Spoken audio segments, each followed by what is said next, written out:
Lift every voice and sing till earth and heaven ring, ring with the harmony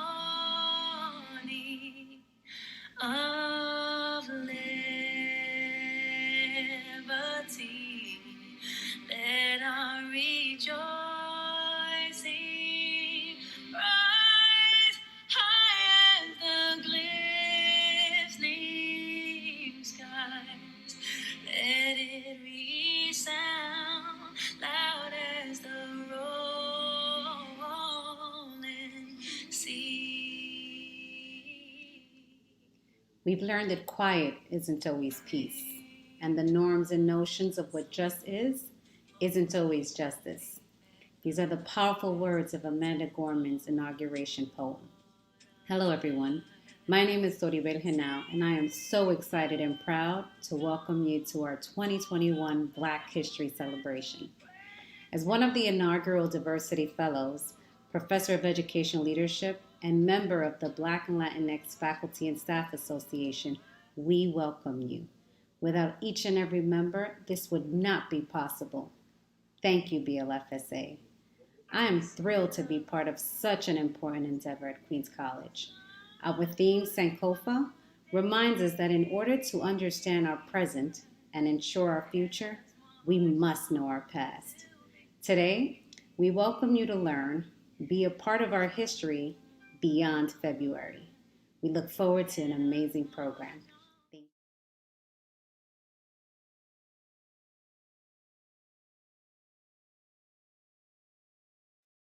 Good afternoon, everyone. My name is Carol Douglas, and I'm with the Department of Social Sciences at Queens College, and I'm also a very proud member of the BLFSA.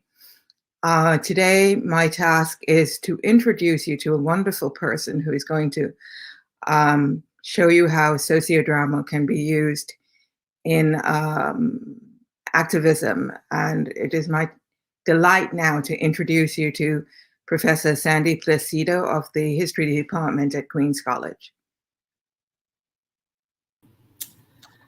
Good afternoon, everyone.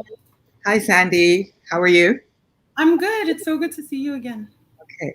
So this is Professor Sandy Placido. She's an assistant professor in the History Department at Queens College and also the inaugural Dominican Studies Scholar at the CUNY Dominican Studies Institute.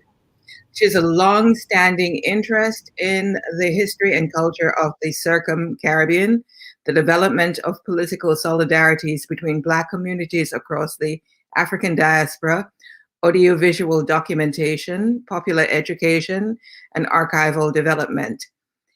She is presently working on 2 books, a co-authored volume that focuses on women who fundamentally shaped Dominican society from the early 1800s to the present, and a sole-authored manuscript that centers around the life of Dr. Ana Livia Cordero, a Puerto Rican physician who forged connection between anti-imperialist movements across the Third World. Sandy received her PhD in American Studies from Harvard University and has published writings in venues such as Feminist Formation, The Washington Post, Latinx Talk, and Black Perspective. So I now turn it over to you so you can tell us about what sociodrama is. Wonderful. Thank you so much to everyone who helped plan this today. Carol Douglas, Dr. Henao, and also the production team, Lydia, and I know so many others who were involved in putting this together, including the BLFSA, which I'm proud to say I support. I think it's so wonderful that you've created that association. So I believe now that we are going to begin with a PowerPoint. So Lydia, yes, perfect. I'm going to speak with all of you today about a popular education technique that I learned about through my dissertation research, and it's now the book that I'm working on that Carol mentioned. It's a book I'm writing about an activist named Ana Livia Cordero, who was a Puerto Rican physician during the Cold War period. So essentially, she was an activist primarily throughout the 1940s all the way to the 1980s, who fought not only for Puerto Rican liberation, but insisted in putting the fight for Puerto Rican liberation within a global that connected the fight for Puerto Rican independence and self-determination to fights against racism, capitalism, imperialism all over the world, including West Africa, Ghana, where she lived, also New York City, Nicaragua, Cuba, and then eventually in Puerto Rico, where she spent the last part of her life. So that's how I learned about sociodramas. And so that's what we'll be speaking about today. So you can go to the next slide. And I apologize, we'll see those photos again throughout the PowerPoint, but one is a stage in Puerto Rico, a makeshift stage, and then the other is actually something from the Student Nonviolent Coordinating Committee. So I'll be explaining that throughout the presentation. So yes, this is Ana Livia Cordero, and then the group she started in Puerto Rico. It was called the Proyecto Piloto de Trabajo con el Pueblo, pilot project for work with the people. So in the slide, you can actually see her on the left. She's the second woman from the left with the short hair and the dress, and she's smiling.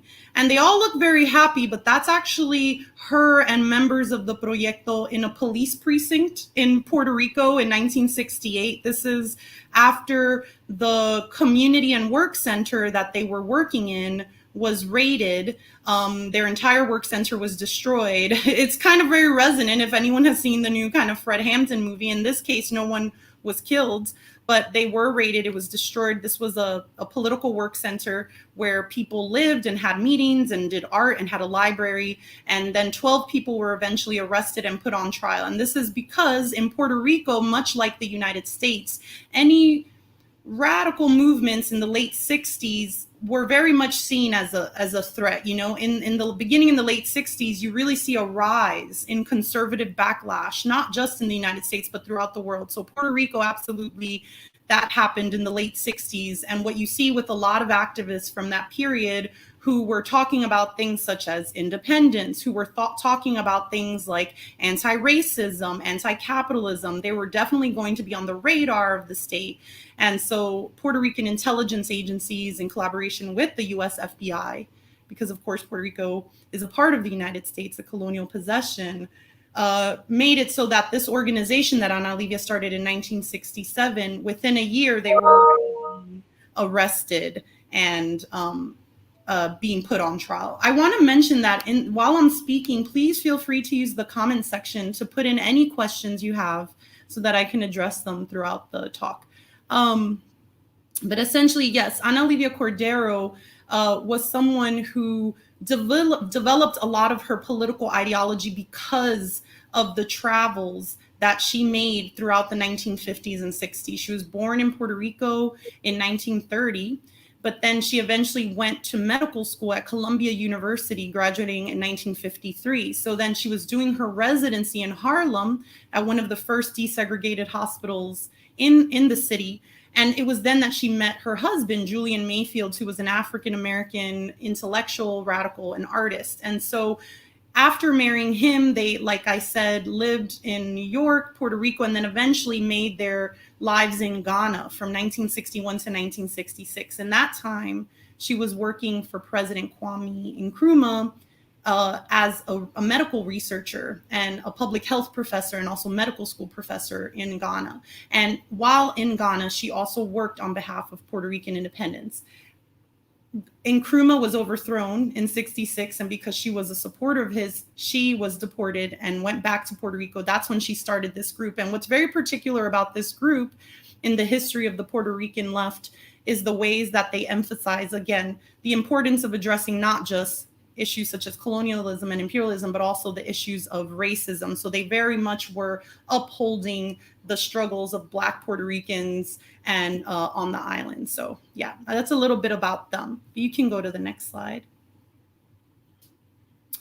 But one of the things, as I did research, as I said, this was essentially my dissertation research. So I've been working on Ana Livia and the Proyecto for about 10 years now, over 10 years. And I'm, again, working on finalizing my book so that it will be published and available to the world. I mean, there's very little writing about Ana Livia and the Proyecto. So I think this will be a story that will reach a lot of audiences because of who she was and what she believed in. But as I did the research, I knew they had these very advanced radical ideas. But one of the things that struck me is that over and over again, the people I interviewed who had been a part of the group kept coming back to this idea of sociodramas. We always did sociodramas. And this is actually an original document produced by the Proyecto. You see the typewriter that they would have been using in the late 60s. And it's in Spanish, of course, because they're in Puerto Rico. But you can kind of see that. But then if you go to the next slide, I actually translated some sections here so we can look at it together. So these are sociodramas in the words of the Proyecto. So sociodramas are simple and clear. They are for understanding society, people's behavior, the conflicts that are behind that reality, and why things happen and change. They give examples of actions that the people can take and their results. So it's absolutely, I'm going to perform some for you today. You're going to see they really are simple. In fact, when I was practicing the sociodrama that I'm going to prepare for today, me and the person performing it, it took us less than 3 minutes to plan it. The idea here is sociodramas return to the people their own reality naked and analyze so that they can take control of it and change it. It's very simply about acting out the conflicts that we see in our everyday life. But then part of what's so beautiful about acting and improvised acting is that we can also act out the alternatives that we want to see in society. So it's a really great cathartic space to deal with touchy issues that can be really difficult to discuss sometimes. You're kind of acting, it always ends up being a bit funny. But then you can also, on the other hand, say, okay, what if this sociodrama went a different way, right? What if this, instead about being a conflict between coworkers, let's say, actually became something about, how those coworkers could overcome that conflict and reach a better resolution. And of course, a lot of what's behind this was the Proyecto wanted to use sociodramas to teach people not only what was going on around them every day, but also to empower them to actually begin acting out what a different reality would be, right? After each scene, you should discuss and analyze what was seen. In addition to summarizing the action, conflicts must be identified and conclusions drawn about them. It is easy to act when the social reality that one knows and has lived is being dramatized, right? So part of it is that I've led various sociodrama workshops over the years. I have some photos in the slideshow, and that's literally the instructions I give people when I'm in a group. And I actually use it in my classes sometimes to illustrate historical events that are sometimes complex. I teach Caribbean history and US history, and sometimes things get really messy in terms of there's so many different social groups in the history of the Caribbean, the US, that sometimes you lose track of who's who, who's angry at who, like who had an alliance, who is now at war.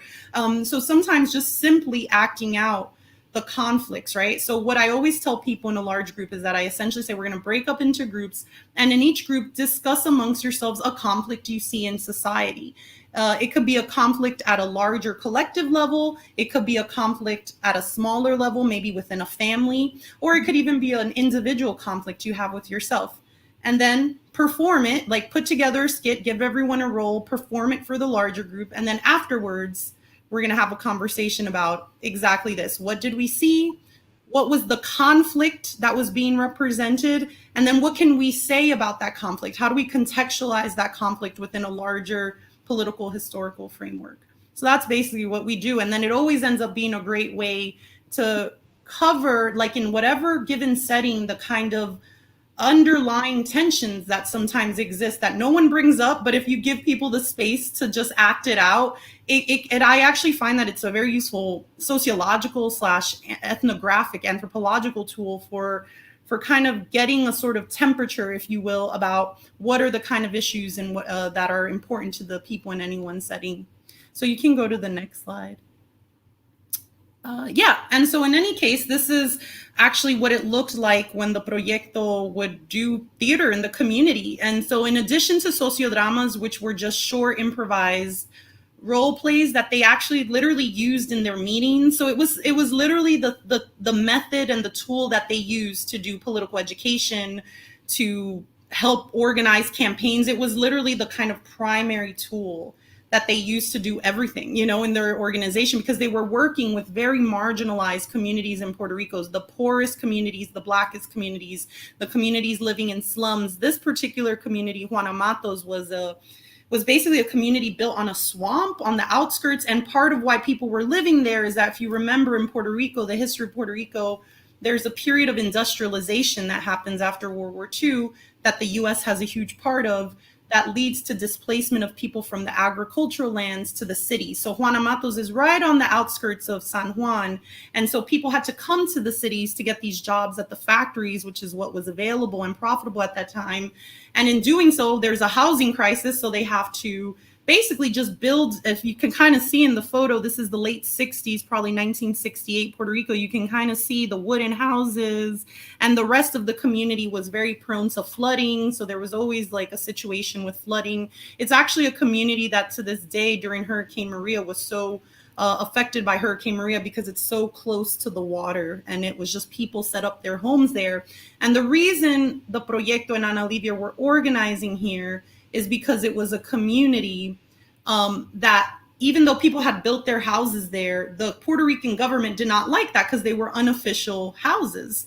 Yeah. And so the Puerto Rican government, there was an agency that was trying to clear those houses to build housing projects, which actually did happen in one part of Juana Matos, but this particular community that the Proyecto worked on resisted using art and theater. And it's still there today. So it's even, that's one of the kind of concrete takeaways I have found in my research. Like, this was literally a community that they were able to save from, you know, the construction of housing projects. People, and the reason people wanted to save it is, of course, owning your home that you built is way better than having to pay rent every month. And that was the argument people made. Like, these are our homes that we built, you know, that we had to come here in the first place because of all these economic changes of Operation Bootstrap, right? Which is the term for what was happening economically, right? The US policy of industrialization in the island that happened very rapidly in the 40s and 50s. Like, it took Puerto Rico essentially from a, what we might call a developing, right, nation to a much more, right, modern one. In any case, that's part of the work they were doing. And if you go to the next slide. Okay, great. This is like an actual page from, they wrote, in this case, they actually wrote an entire play about this community and the displacement campaign, and it was called The Right to Live. And it was actually collectively written by the Proyecto members through this process that I'm explaining. Like, they would kind of use sociodramas, and then slowly they started building this whole play that both tells the history of the community of Juana Matos and then shows the conflict between the people, the residents, and then the Puerto Rican government, and also, you know, the US empire's role in it, and then ends with, like, I forget how it ends, but I think they managed to fight. And then, you know, it's almost like it foretold what actually happened. They were able to, like I said, there's a small portion of Juana Matos. If you go today, if you Google Juana Matos, you're going to see all this stuff about the caserío, the projects, whatever. But then if you look at a map, there's literally still this one community where you could see that it's like the houses, like you see the difference between the concrete structures. So, and I've been there and I interviewed people who were still living there, who had been involved in all this work. So it's like really exciting, special work in which they were using art. And I'm going to kind of, you can go to the next slide. Part of, in my research, one thing though, that became very interesting and relevant to our discussion, I mean, this is all relevant to our discussion because, again, Puerto Rican history, we know, has a very important Black and African component that often gets overlooked. One of the last places in the Americas to still have slavery until 1873, right? We forget that.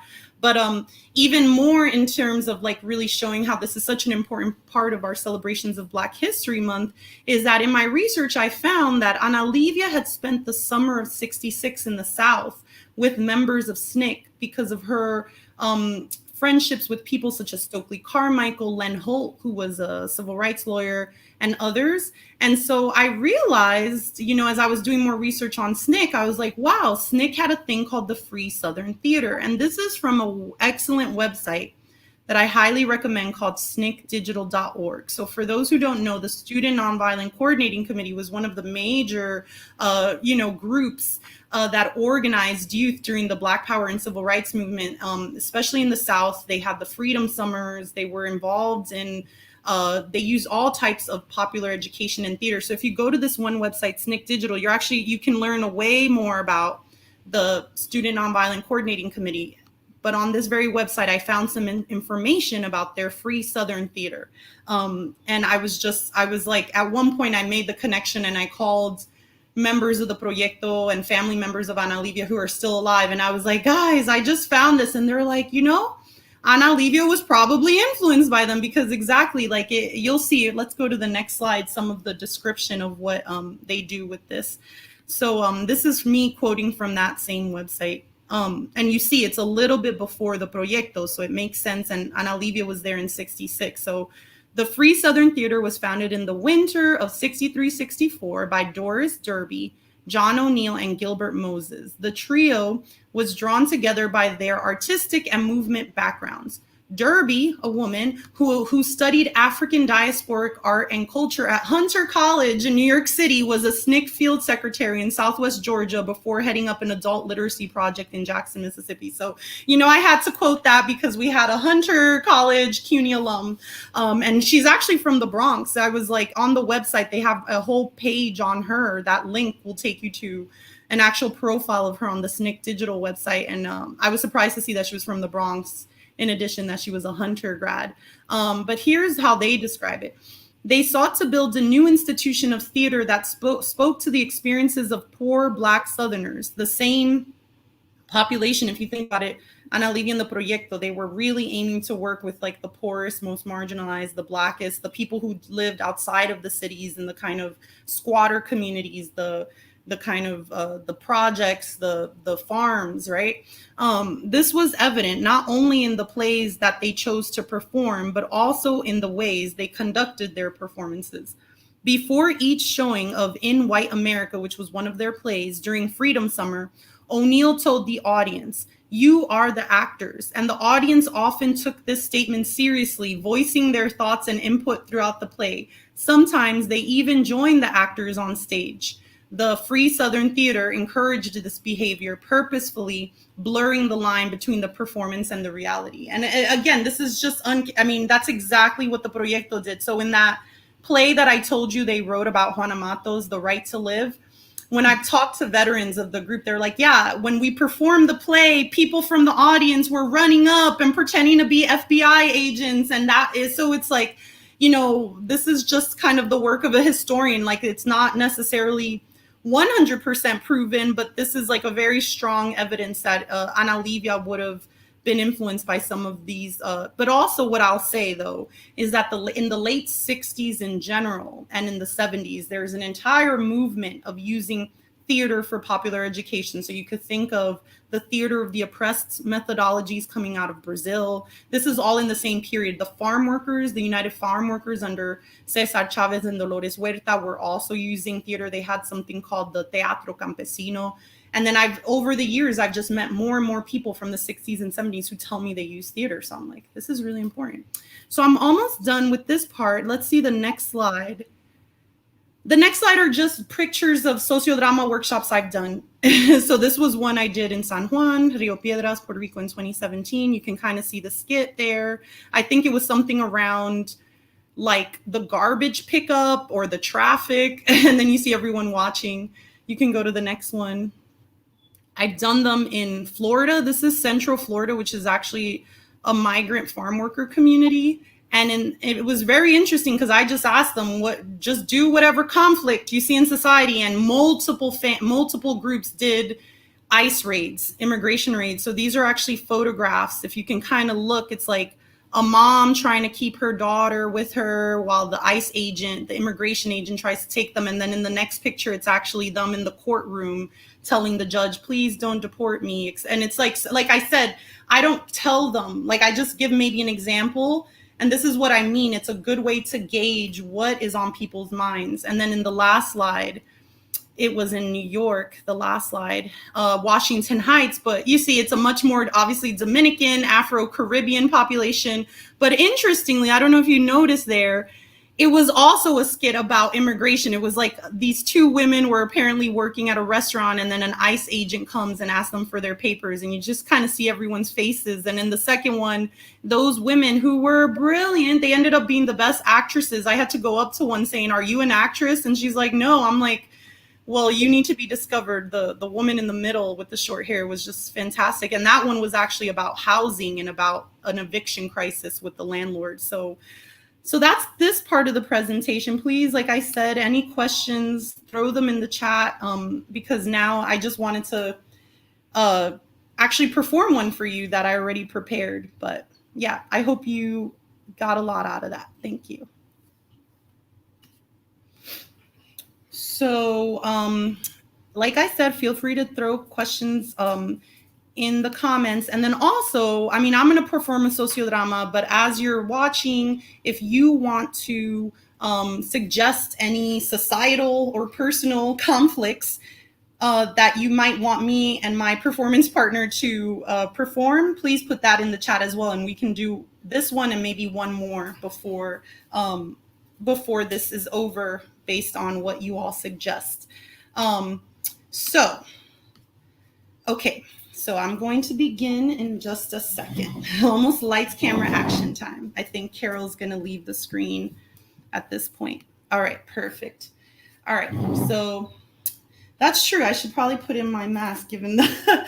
All right, y'all, here we go. You're going to see how easy it is. Lights, camera, action. You know, it's bad enough that it's 90 degrees. It's bad enough that I'm a garbage sanitation worker in Santo Domingo, Dominican Republic, making very little money. But on top of that, my coworker hasn't showed up with our gloves, with our PPE, and I'm just picking up these 100-kilo bins of garbage. Where is Jose? Oh, Jose, hey, what? Sandy, I'm so sorry. Where were you? You know we need this. I'm gloves. Sorry. It was just public transportation was taking too long, so I had to take a taxi, you know, but I'll buy you a drink after work. I'm sorry. Thank you for holding it down. You know? But do you understand that I'm literally here? You know, we were supposed, you're 2 hours late. I already did 10 blocks. Where were you? I got here on time. I also live in the outskirts. I also live 2 hours away from, you know, this is a rich neighborhood. None of us live around here, but at the same time, I get here on time. You should have seen the traffic on my way, you know, where I live coming into town. It was crazy. I had to take a cab. You saw it. You know, I don't have money to waste. You know that they will fire us. Let's just get to work, you know. Let's talk about it after Fine. work. This is, here, take this. I'm so, okay. This is the second. Okay. Oh, this is a hard day at work. I'm about to take public transportation. Here you go, chauffeur. I'm gonna stay at Independencia. Wow, I can't believe now my coworker is mad at me. Now I have to spend my money on transportation, on the taxi. I don't have no money left. My boss might hear about it. I don't know. And oh my God. Chauffeur, is it 8:45 right now? It's almost 8:45. Oh my God, can you speed up? We haven't gotten to There's the corner traffic. Yet. I can't. What do you know there? The cops are gonna. Oh my God. Excuse me. Yeah, this is the cops, the National Police. Driver, please take out your documents, and you two, all the passengers as well. Please hand me your documents. Are you aware? I live right there. Are you aware that it's after the curfew? You know what happens to people after the curfew? I was at work. Look, I'm a sanitation worker. I understand that you're a sanitation worker, but everyone in this car is going to have to pay the fee for being out after the curfew. 2,000 from you. I'm right there. I can call my mom right now. 2,000 from you. I don't have 2,000 We're going right to the now. police precinct, and you know what? Come on. The driver, I'm going to tow your car. I'm going to tow your car, and you're going to have to pay another 3,000 to get it out. That's it. We're making 15,000 tonight. Y'all do this every day. Yeah, everyone in my community. Yeah. Well, you're going to have to figure it out. This is crazy, man. And so that's Emmanuel, my co-participant. We can do a little bit of the kind of what you would normally do after sociodrama. The Dominican Haitian relations. Yes, we can do that one for the next one. The Dominican Haitian relations. Yes. Yes, exactly. We can definitely do that. We're going to do that for the next idea. Okay, but we first, in a sociodrama, what you do is after you see the performance, you're supposed to talk about it. And if you remember in the slide, it was 3 essential things here. It is, what did we just see?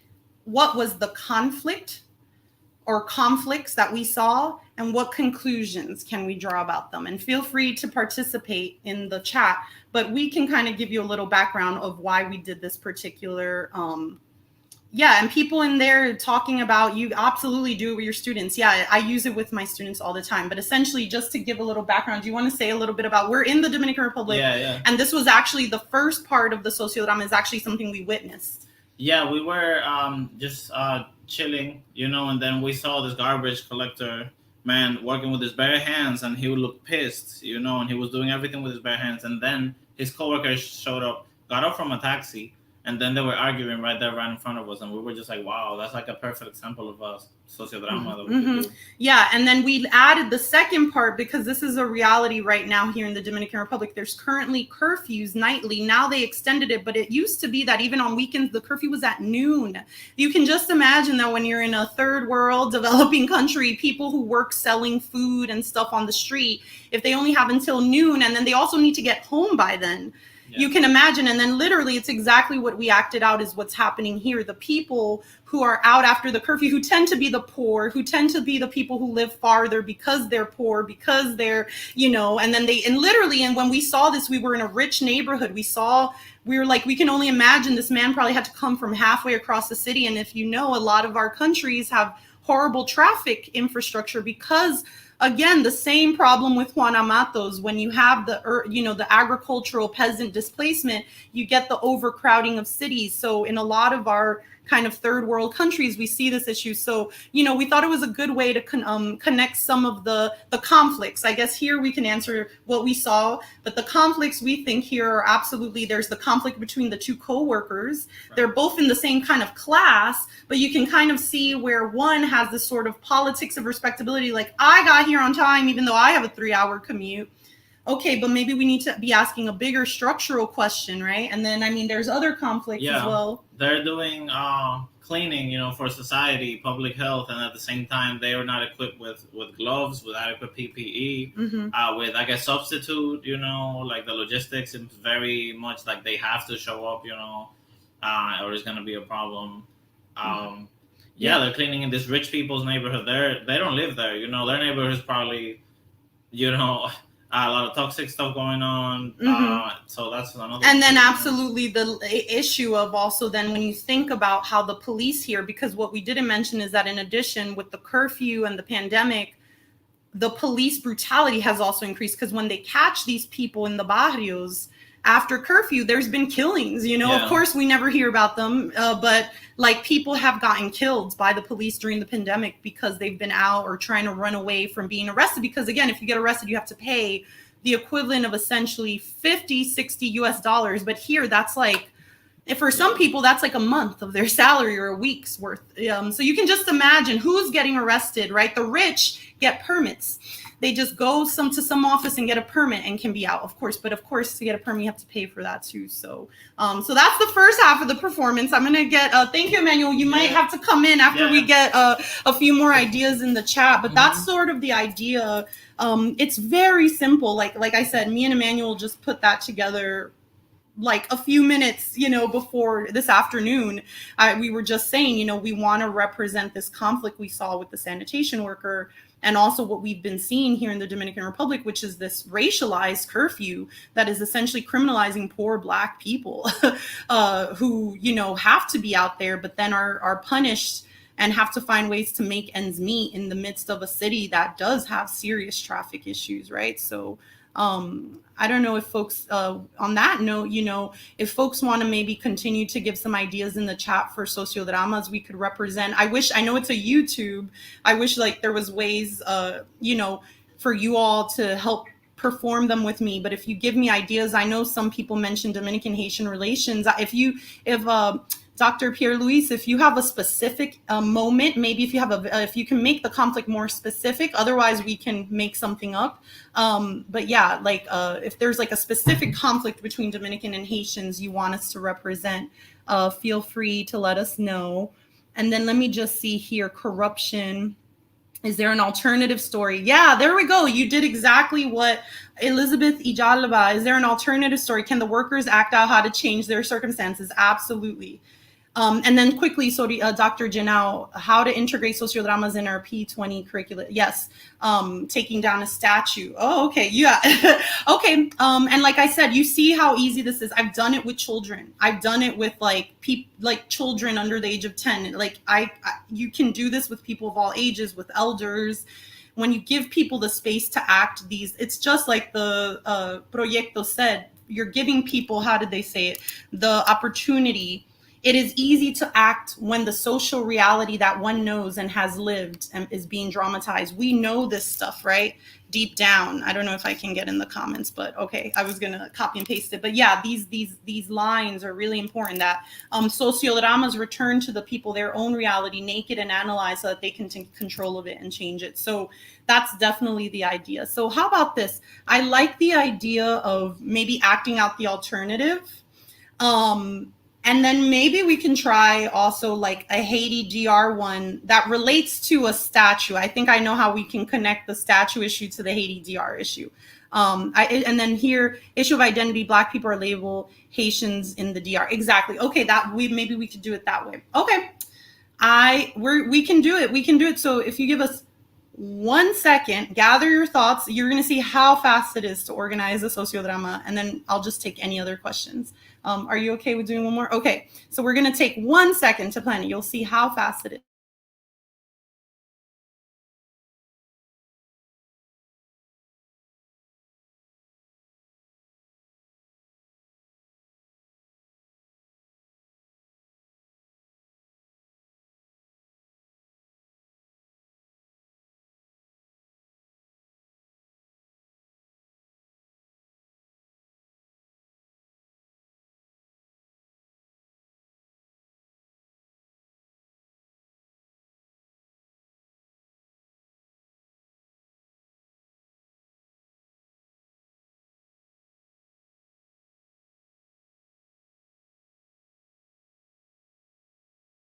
Okay.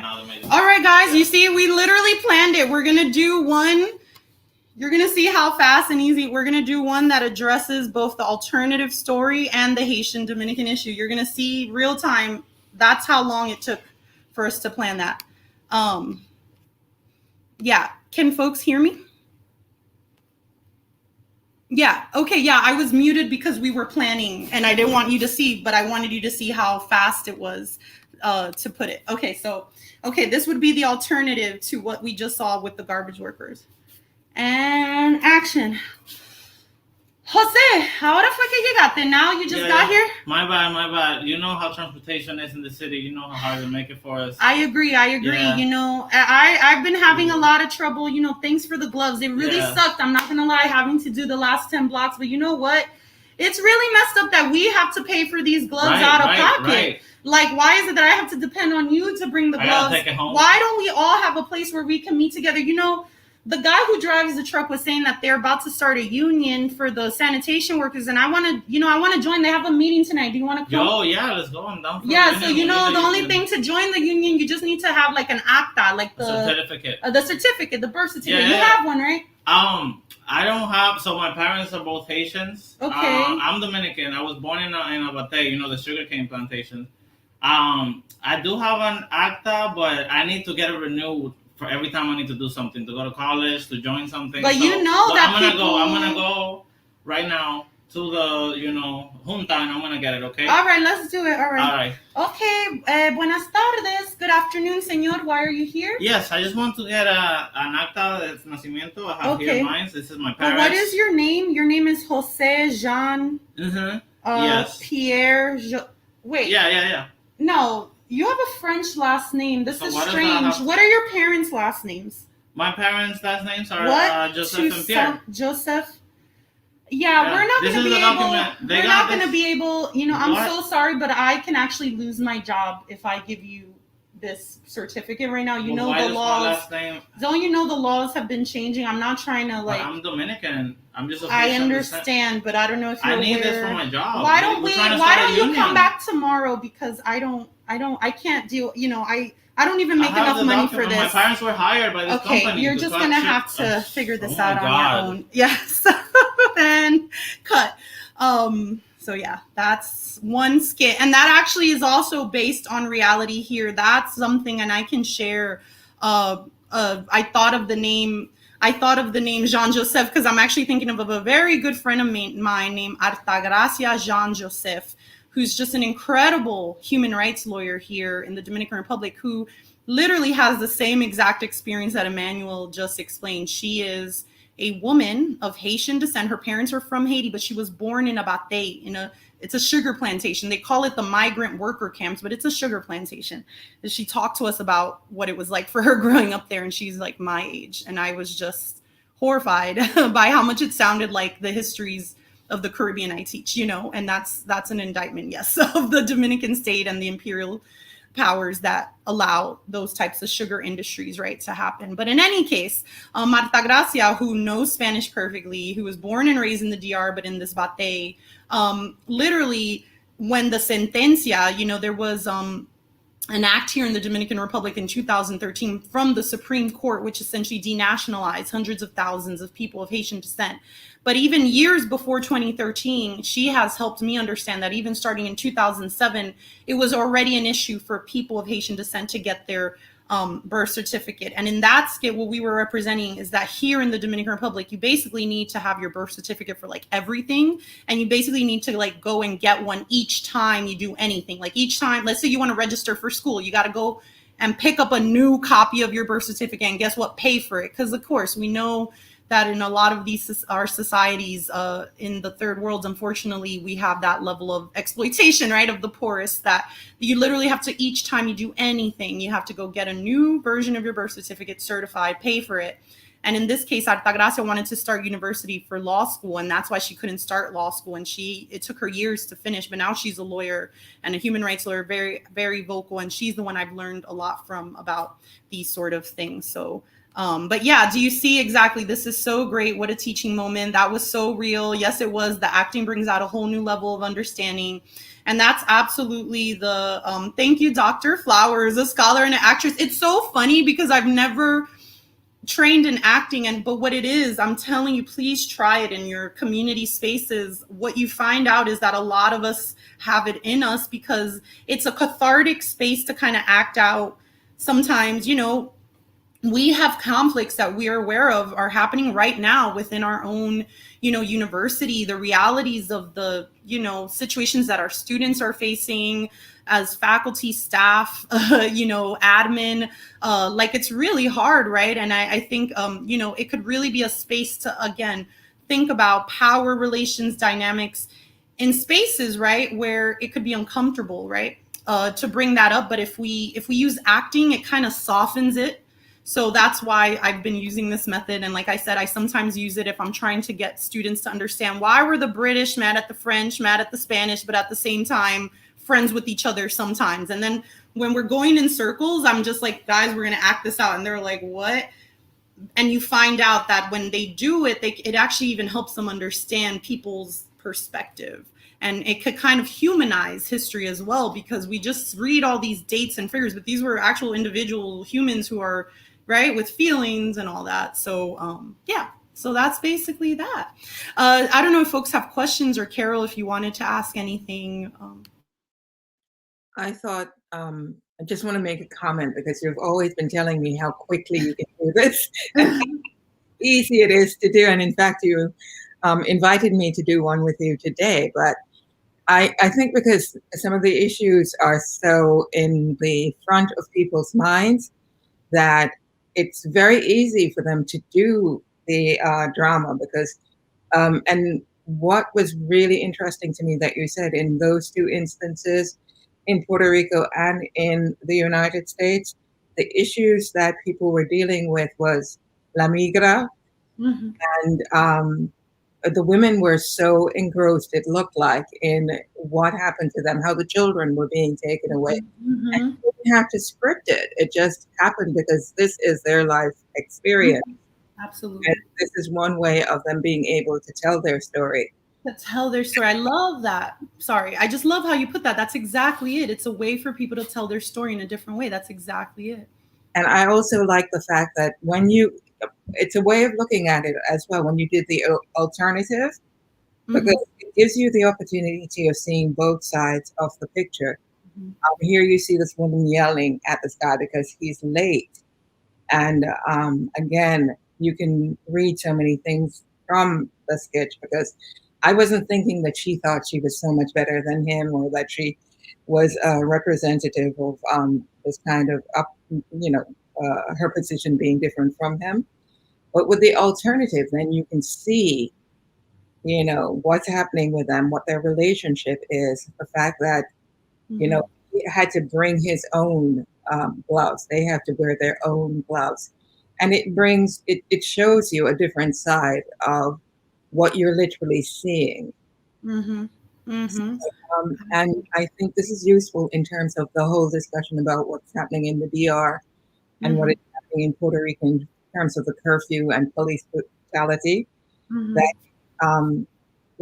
something that's happening here as well, the persecution of the poorer parts of our society.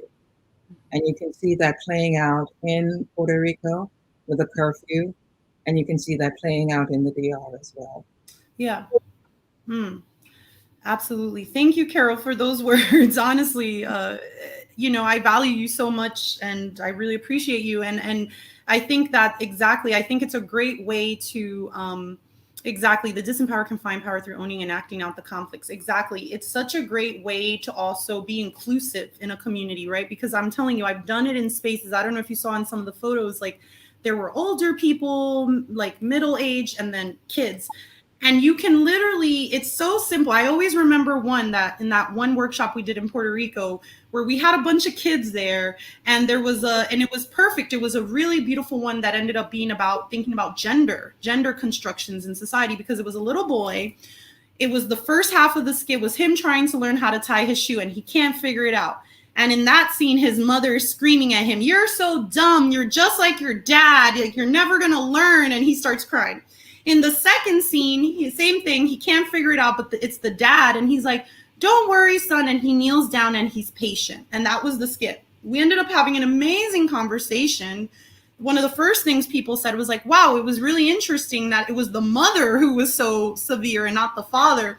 And then someone else raised their hand and is like, "But don't you know we're in the Caribbean? Have you not met a Caribbean mother?"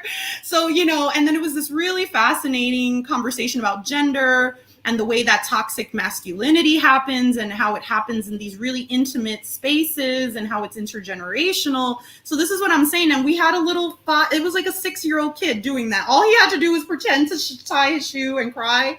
And in the second one, pretend to tie his shoe and also cry. And that's it. And then he was able to be in the skit.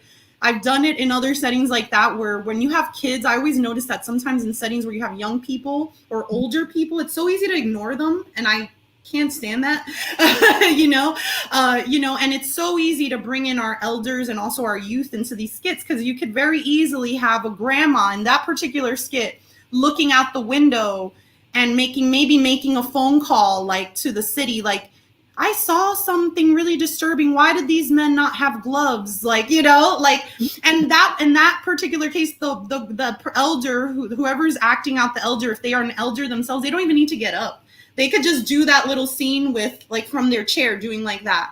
So it's like super accessible. Yeah, it's like really accessible. And I think it can actually be used all over. It's not just the Caribbean. I've used it with, I think it could be really good to use, like I said, with our communities now in the pandemic and like online worlds. And someone talked about mental health, therapy for those who rather act internal thoughts. Yes, like, you can imagine how you could do this as an individual. Like, if I wanted to do a sociodrama just by myself, it could be a sociodrama where I'm like debating something in my head, like, do I want to go to Zoom school, or do I just want to sleep through it, or whatever? Like, my head hurts.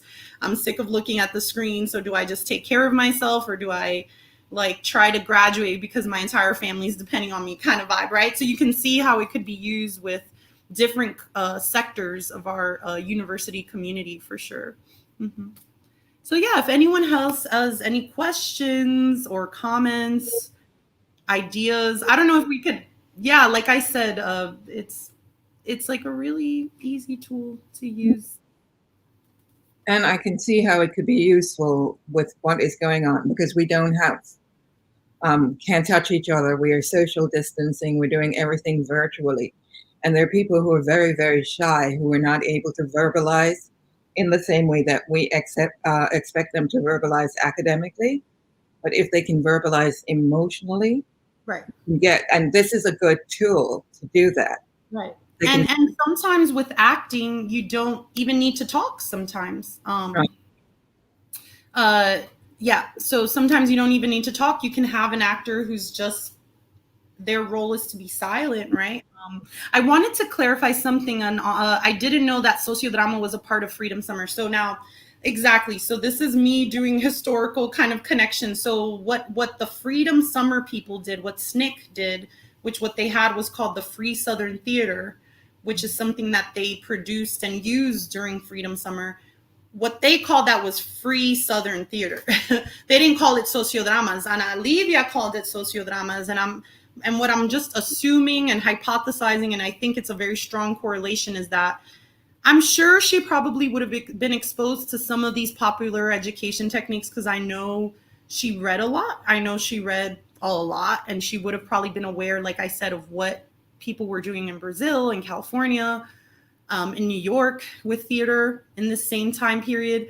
But I strongly suspect that it was she spent an entire summer in basically Alabama in the summer of '66, which was a very important summer in the Black freedom struggle. That's like kind of the summer where you get people like Stokely Carmichael for the first time using Black power in public, right? And then you have groups such as SNCC, you have Fannie Lou Hamer, you have a lot of important organizing happening in that particular summer. She was there. And so I have all this evidence that she was in Alabama, Tuskegee County, and working. In fact, then later I found other evidence that she was down there doing voter registration, which was a big part of what SNCC did too, right? So I'm assuming that if she was involved with SNCC, and SNCC had basically started this theater program in 64 is what it said. And then she starts the Proyecto in 67, and you see the similarities, right? That it's about audience participation. It's about like using theater to help people understand their reality. That's just me making the connection that it's very likely that she probably was inspired, because SNCC in general, in addition to theater, used a lot of art in their activism. They used comics and art. And then what the Proyecto uses, they used to use a lot of drawings, visual art, comic music. So I'm like, okay, there has to be something there. It's probably not the only inspiration she had, but I'm almost certain it was probably one of the main ones, because she was down there. A couple of years later, she was like hanging out with Stokely Carmichael in Puerto Rico. And I'm like, okay, that was probably, and James Foreman, who was also from SNCC, went to visit her in 68. So I'm like, these are all probably connections she made while she was there. And if she was talking to Stokely Carmichael, James Foreman, and then Len Holt, it's pretty likely they were talking about using art in organizing. That's like the kind of connection. It's about how art can be exactly a really accessible, inclusive way to involve people. And then let's see, could the SNCC, oh my gosh, I just realized okay, sorry, I thought my computer wasn't plugged in. It is plugged in.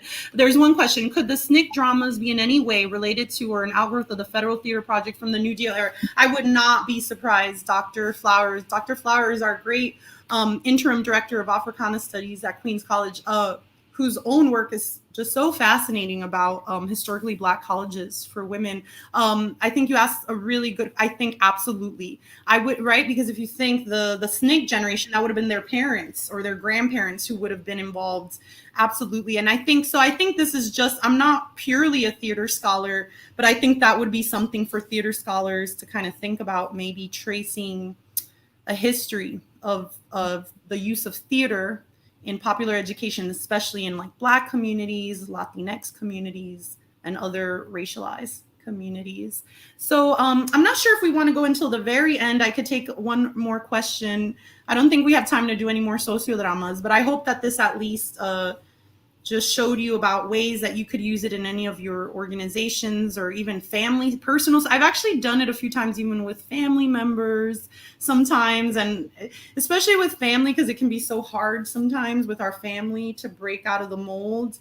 The acting, it gives it a little bit of a, it can be, it's just really useful sometimes in difficult situations, you know, where maybe you're sort of set in your ways, it kind of switches things up. So yeah, just see if you do think of it and use it, please let me know. Yeah, thank you.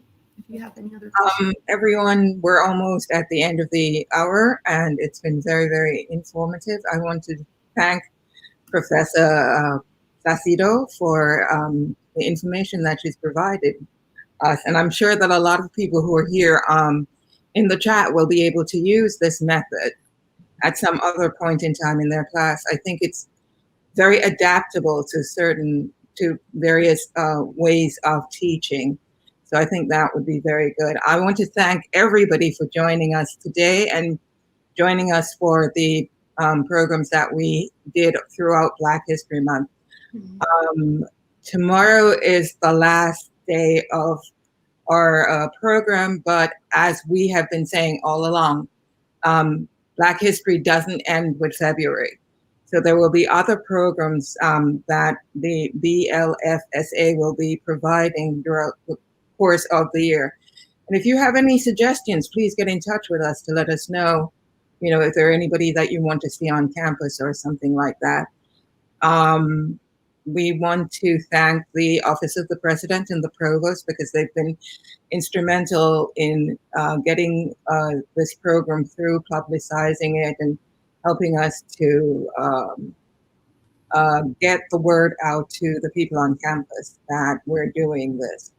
And I want to thank all of the other participants. I've learned so much during the course of doing this. And again, I would like to thank Professor Placido for her involvement in our Black History Month program.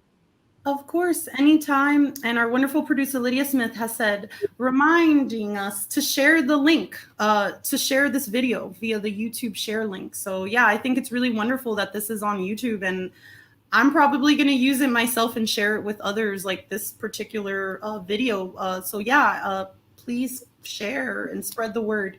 Thank you. And you can always reach out to me. I'm in the history department at Queens College if you have any other questions. Thank you. Well, goodbye, everyone.